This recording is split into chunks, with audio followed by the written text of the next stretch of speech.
Hello, everyone, and welcome to Church at Home with Rachel for Tuesday, the 19th of September. I'm glad to see you. Most of you who watch know that I'm a big fan of Beau of the Fifth Column, and because I was in holidays in August, I've missed like a month's worth of videos, so I've been trying to catch up as I do work. And the other night, on Sunday night, I was listening to him, and he was talking about the young man who's put out that song, "Rich Man North of Richmond," I think it is. And he's talking about his politics and things like that.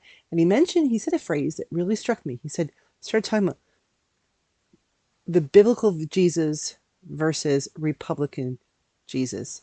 And that got me thinking about how do we talk about Jesus? Like, as an Anglican priest, as a Christian, it is my responsibility, it's my role, it's my privilege to talk about Jesus and to be able to share with people my faith and my relationship with Jesus, to think about what that means for me in my life and what it could mean in other people's lives, particularly those who are members of my congregation, the people that I interact with.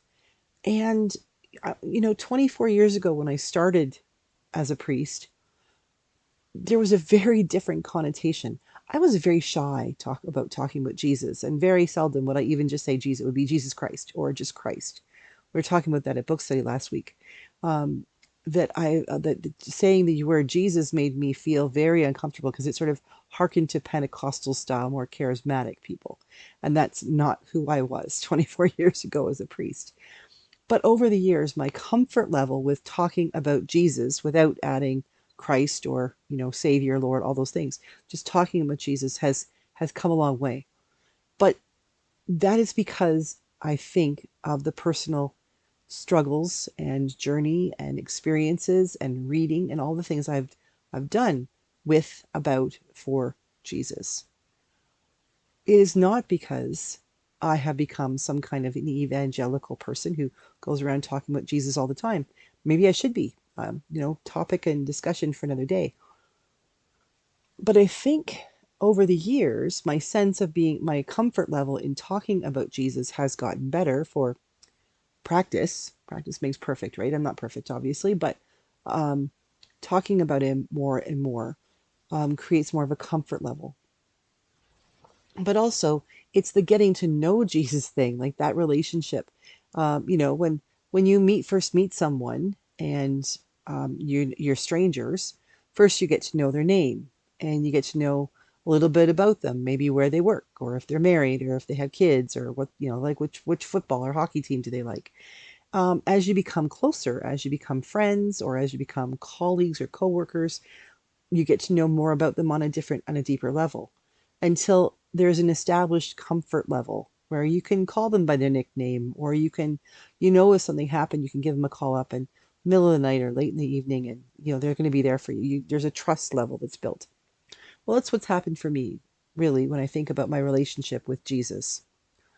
I am able to talk about him a lot more freely than I used to be able to, because I have experienced him. I have read about him. I have walked the walk with him, and I'm always learning from him. But I'm no longer feeling nearly as self conscious as I used to be. But there's been a shift over the last 2 decades, especially over the last probably decade, um, that I've noticed anyway. And that shift is in the way we have gone from maybe talking or not talking about Jesus in certain aspects of life, to talking about him, but in a way that where he's made in our own creation. You know, the biblical Jesus, as Beau said, or the Republican Jesus. Or I would go on for so far as to say the prosperity gospel Jesus, or I've got something written down here, um, the best friend Jesus, or the gonna make everything okay Jesus. Like, people, we tend to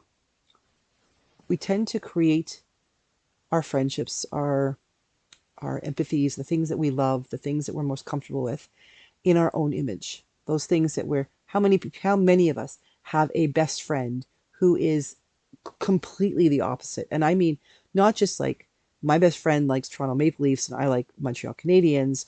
My best friend likes liver and I can't stand liver. But I'm talking about all politics. Your your thoughts on religion, like everything. Seldom, sometimes it probably does happen, but seldom are we going to have a best friend who is polar opposite to us in every way, shape, and form.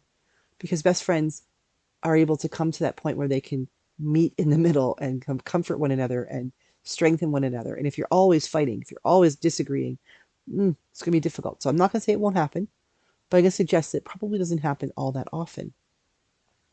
We tend, I think, okay, I'm going to put it back to me. I tend to look at Jesus in ways that make me feel comfortable, in ways that sort of uphold the the ideals that I preach. And when I say preach, I mean, yes, as a priest, but also as a person, as a Christian.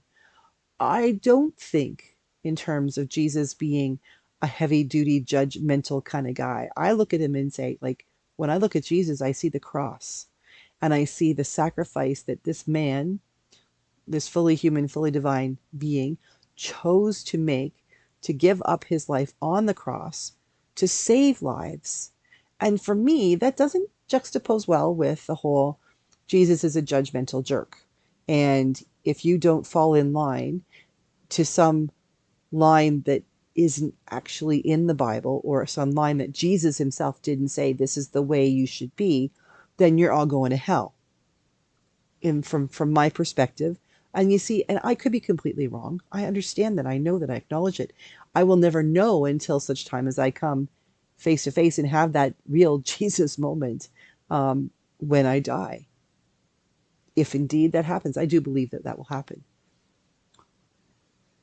So, but until then, I want to believe in Jesus. I want to share this good news I have about Jesus Christ with other people. And so the picture I have of him and the picture I portray of him, I hope, is one that is a beautiful, gentle, challenging, not pushover, not Pollyanna, not, going to make everything perfect and easy, but an image of a Jesus that says, I'm with you. I am walking with you through the difficult times.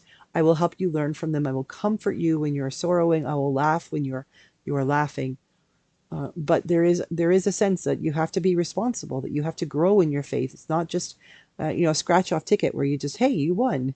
Welcome to Christianity and an ever perfect life. It doesn't work that way. Walking with Jesus in relationship for me is just that. It's relationship, and relationships have ups and downs.